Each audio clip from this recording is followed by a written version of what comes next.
राज्य निकट आ गया है। बपतिस्मा लो, मन फिराओ। बपतिस्मा लो, मन फिराओ। बपतिस्मा लो। हे सांप के बच्चों, तुम्हें किसने जता दिया कि आने वाले क्रोध से भागो? ये सांप का बच्चा क्यों कह रहा है?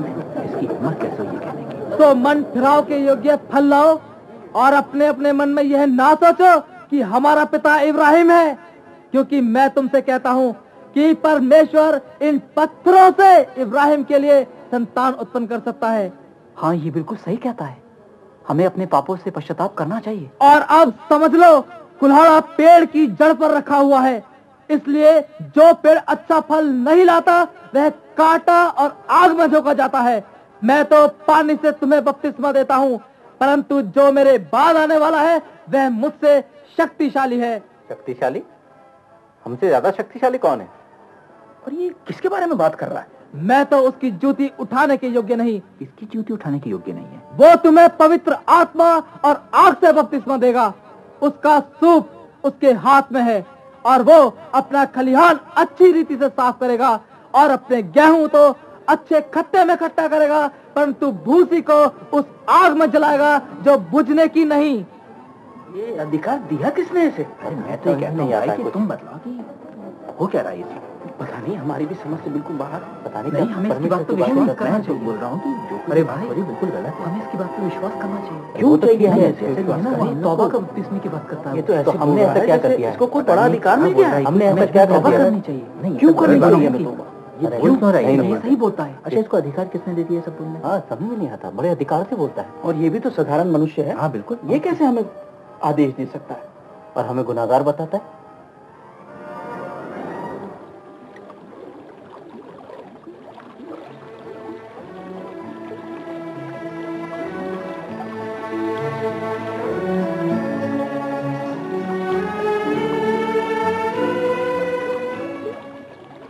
हे यूहन्ना, मुझे भी बपतिस्मा दे। नहीं नहीं, ये कैसे हो सकता है? मुझे तो तेरे हाथ से बपतिस्मा लेने की आवश्यकता है और तू मेरे पास आया है। अब तो ऐसा ही होने दे, क्योंकि हमें इसी रीति से सब धार्मिकता को पूरा करना उचित है। हे प्रभु, जैसा तू ठीक समझे।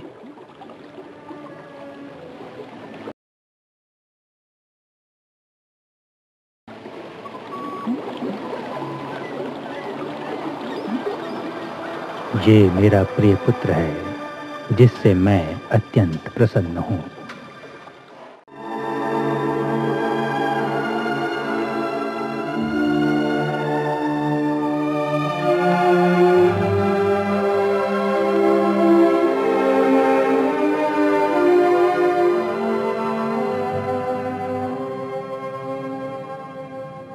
इतने दिनों से तू उपवास कर रहा है, तुझे भूख तो अवश्य लगी होगी। यदि तू परमेश्वर का पुत्र है तो कह दे कि ये पत्थर रोटियां बन जाएं। लिखा है कि मनुष्य केवल रोटी से नहीं, परंतु हर एक वचन से जो परमेश्वर के मुंह से निकलता है जीवित रहेगा। आ मेरे साथ, ऊपर चल, देख नीचे, कूद जा। यदि तू परमेश्वर का पुत्र है तो अपने आप को नीचे गिरा दे, क्योंकि लिखा है कि वह तेरे विषय में अपने स्वर्गदूतों को आज्ञा देगा और वे तुझे हाथों हाथ उठा लेंगे। कहीं ऐसा ना हो कि तेरे पांव में पत्थर से ठेस लगे। ये भी लिखा है कि तू प्रभु अपने परमेश्वर की परीक्षा ना कर।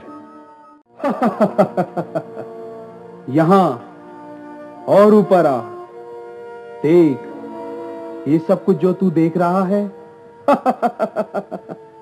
सब मेरा ही है। हाँ, ये सब तेरा हो जाएगा यदि तू गिरकर मुझे प्रणाम करे, तो मैं ये सब तुझे दे दूंगा।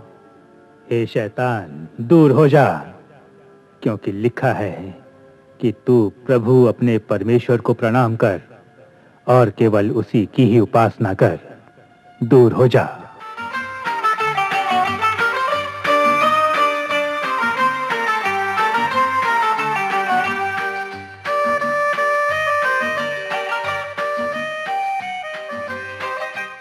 यीशु, हाँ, जरा यहाँ तो आ। क्या बात है? इनके पास मेहमानों को देने के लिए दाखरस कम पड़ गया है। अभी मेरा समय नहीं आया है। फिर अब क्या करें हम? और अब तो दाखरस कहीं मिलेगा भी नहीं। सभी मेहमानों को अगर दाखरस ना मिला तो पूरे शहर में हमारी बदनामी हो जाएगी। तुम बिल्कुल ठीक कह रहे हो। अब तो सब परमेश्वर के हाथ में है।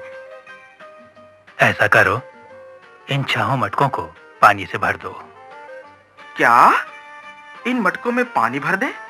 अरे इसमें दाखरस भरना है भाई, दाखरस। ना जाने गुरु को क्या हो गया है, कहीं हमसे हंसी तो नहीं कर रहे हैं? जैसा यीशु कह रहा है वैसा बिना देर किए कर दो।